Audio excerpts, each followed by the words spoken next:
Seguimento aqui, irmãos, do versos 70 em diante, disse o Salvador: Se derdes à luz o que tendes dentro de vós, o que tendes dentro de vós salvará.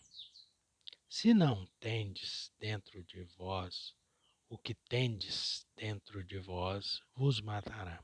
Então, aquele que tem a luz e der força a essa luz, se a sua alma trabalhar em favor desta luz, que é o Espírito, esta luz vos salvará.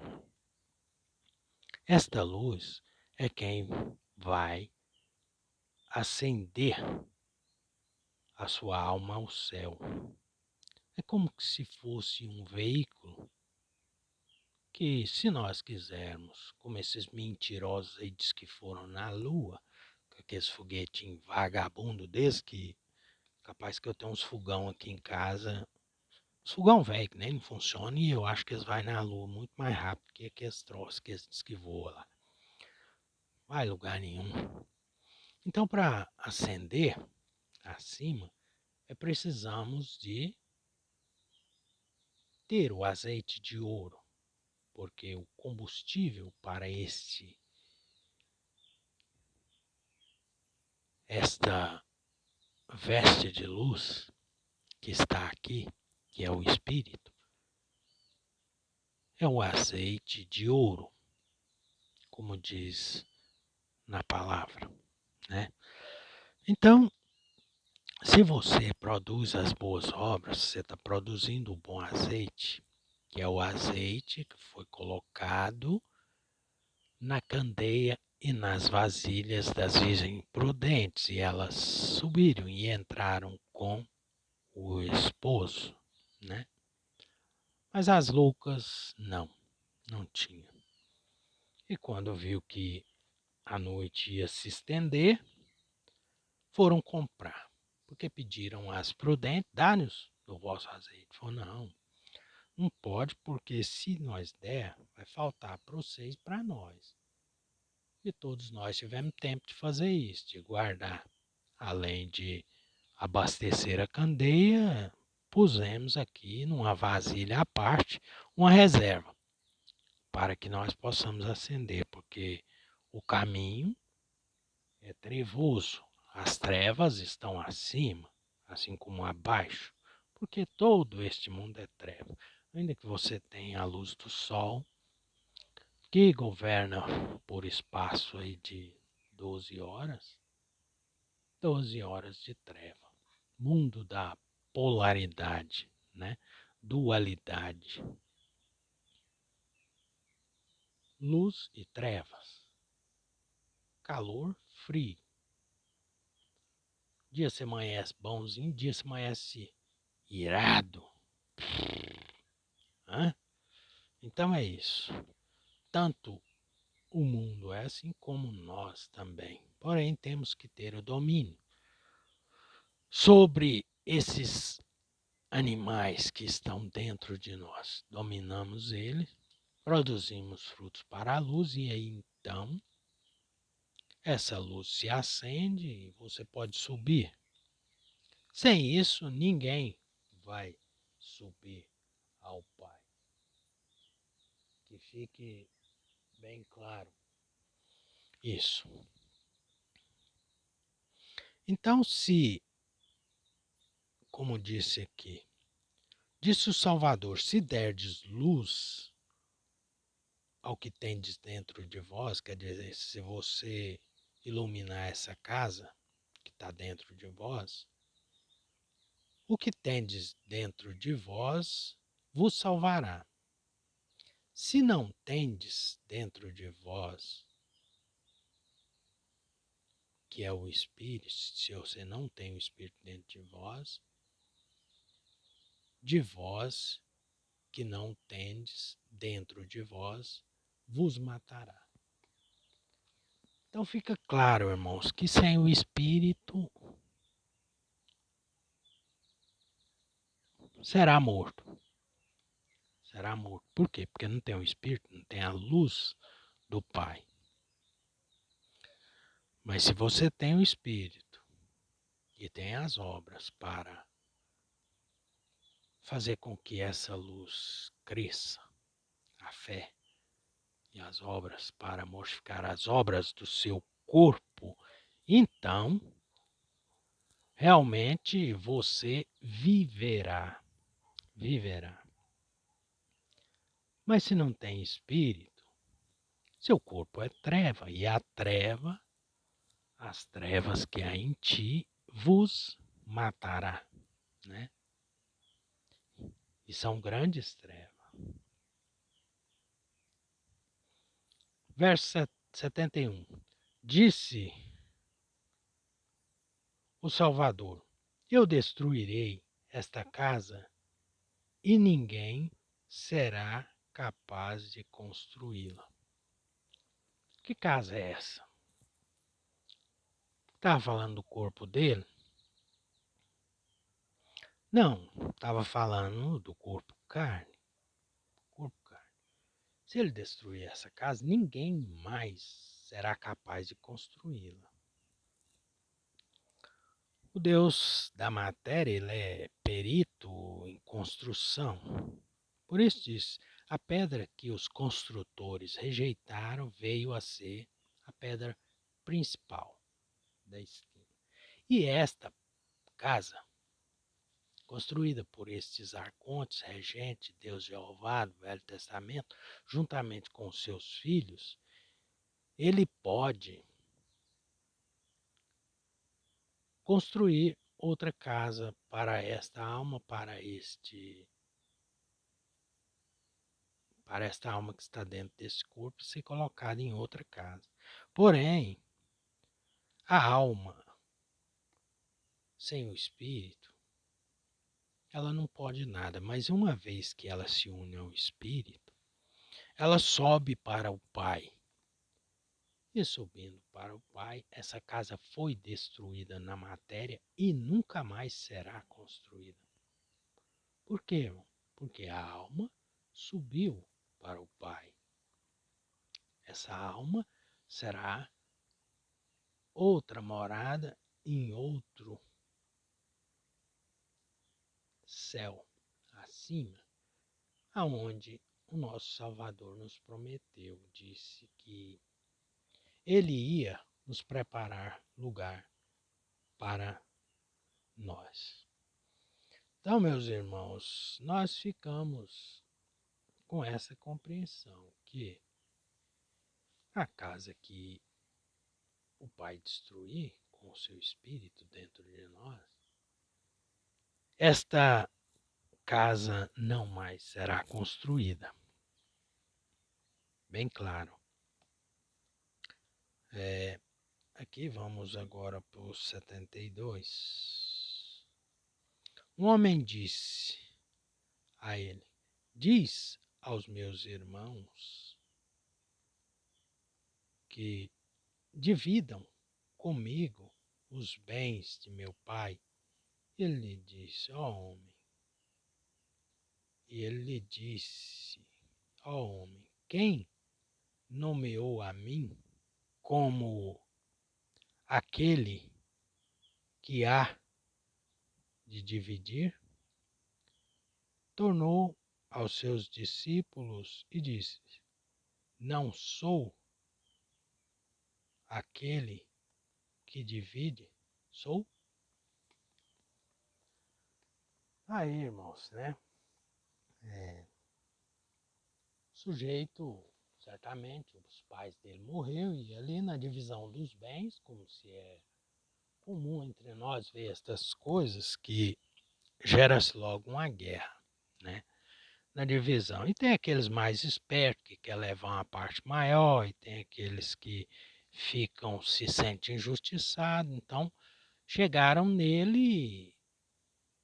nele aquele homem e disse: olha, diz a meus irmãos aí que faça a partilha das coisas aí com justiça comigo. Então ele falou: quem te deu essa ideia de que eu sou um partilhador, que eu estou aqui para partilhar a herança dos seis? Aí ele perguntou para os discípulos: se ele era um partilhador. Então, para nós compreender isso, ele é um partilhador. Porém, ele veio partilhar conosco o reino do nosso Pai, o reino que está acima. E o sujeito queria que ele fosse partilhar coisas materiais. Não, para isso aí vocês têm aí as suas leis, os seus advogados, as suas justiças, que não vale de merda nenhuma, e só faz mais injustiça. Vai atrás desse. Eu estou aqui para partilhar do Espírito. E então ele partilhou com nós o Espírito. Saiba que ele é um partilhador das coisas do Espírito. Quem partilha das coisas mundanas são os carnais, este mundo. De modo, esteja morto para este mundo e viva para o Espírito. E logo você receberá uma grande herança do nosso Salvador, que veio partilhar o reino do Pai das Luzes com todos nós, né? Então, quando se vê nessas falsas religiões e tanta coisa, e os tempos de pedra, e, não, e Deus vai te dar vitória, e Deus isso, e Deus aquilo, está falando do Deus da matéria. Quando aquele rapaz, se sentiu injustiçado, quem foi que tomou o coração daquele irmão espertalhão para dar prejuízo para o outro? Foi esse Deus desse mundo, ele mesmo.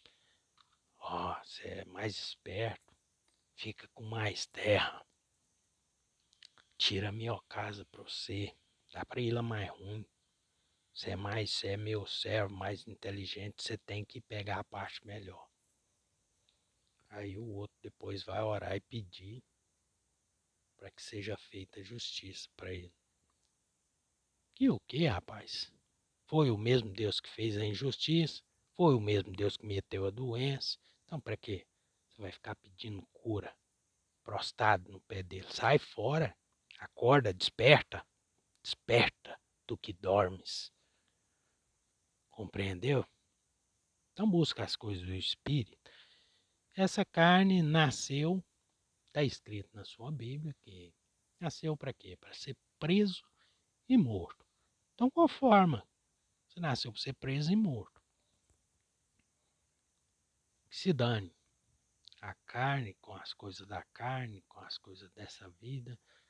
Cuida da tua alma e do teu espírito, para que, quando a sua carne descer a sepultura, a tua alma seja levada pelo Espírito ao Pai das Luzes. A ceia do Cordeiro, onde foram convidados e muitos não quiseram, mas que você aceite o convite, vista essa veste de glória e suba. E pode a minha alma subir sem a veste de glória? Não, porque lá é mais importante a veste do que a alma. Aqui é diferente, aqui se valoriza muito a carne e não valoriza a alma. Valoriza a veste material e não valoriza a alma. Lá é diferente. Lá se valoriza o espírito e a alma. Compreendeu, irmão? Então, a veste é que é importante. Porém, a alma também. Porém, se a alma não se desperta, o espírito volta ao Pai que o deu. E sua alma vai para a prisão do Deus deste mundo, deste século.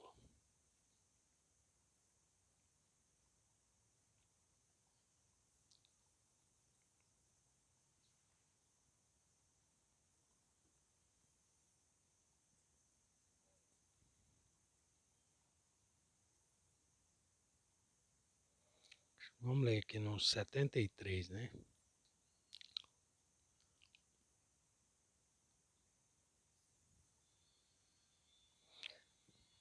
Disse o Salvador: a colheita é verdadeiramente grande, mas os trabalhadores são poucos. Por isso, implorai ao Senhor que Ele mande mais trabalhadores para a colheita.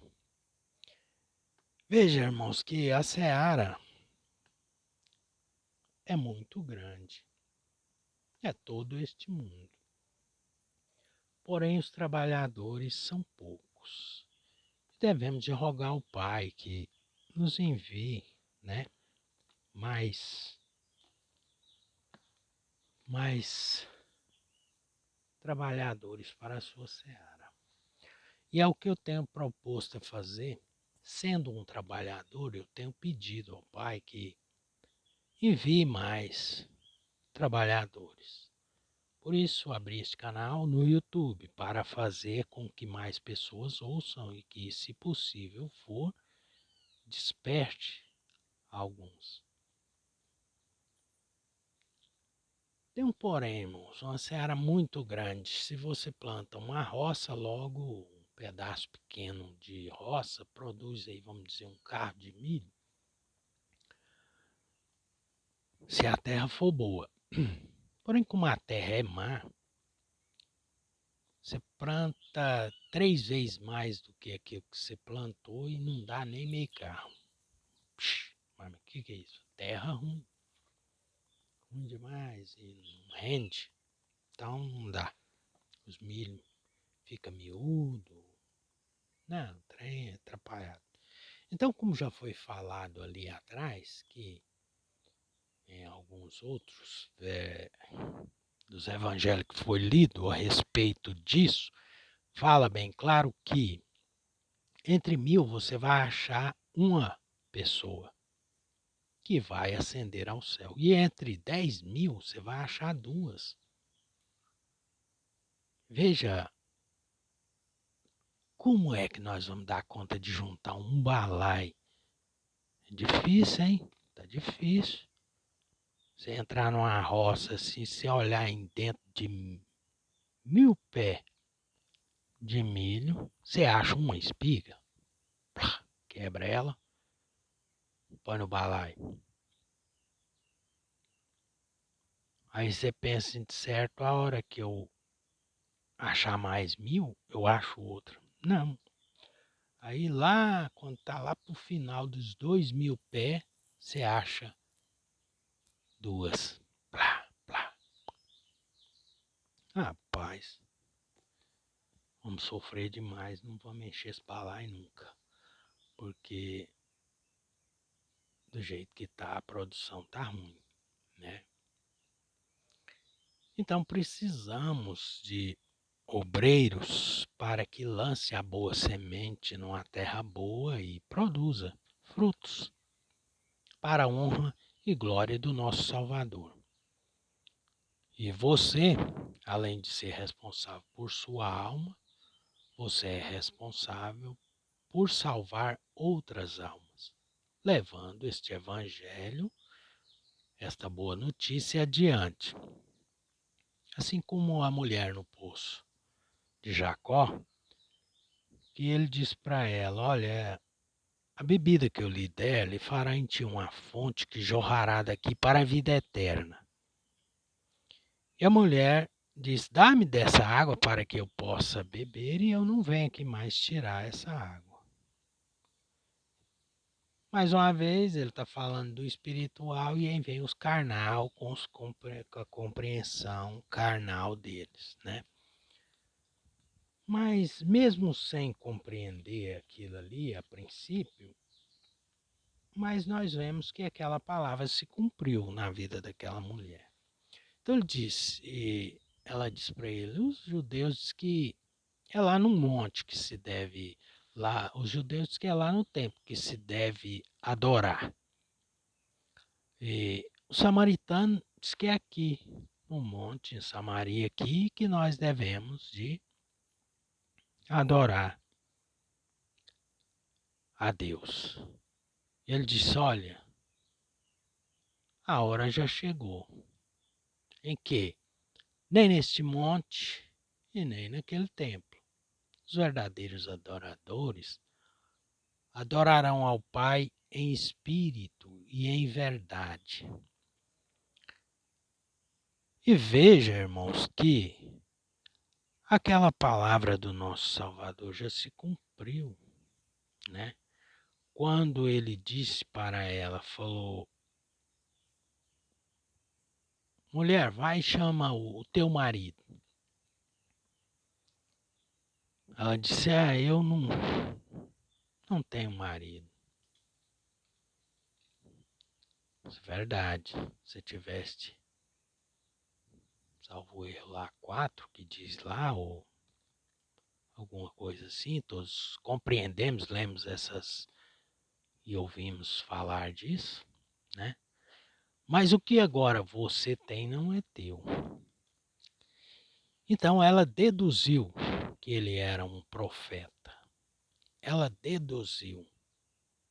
Então ela disse: és tu um profeta? Ele disse para ela: eu sou. Então ele não estava afirmando que ele era um profeta.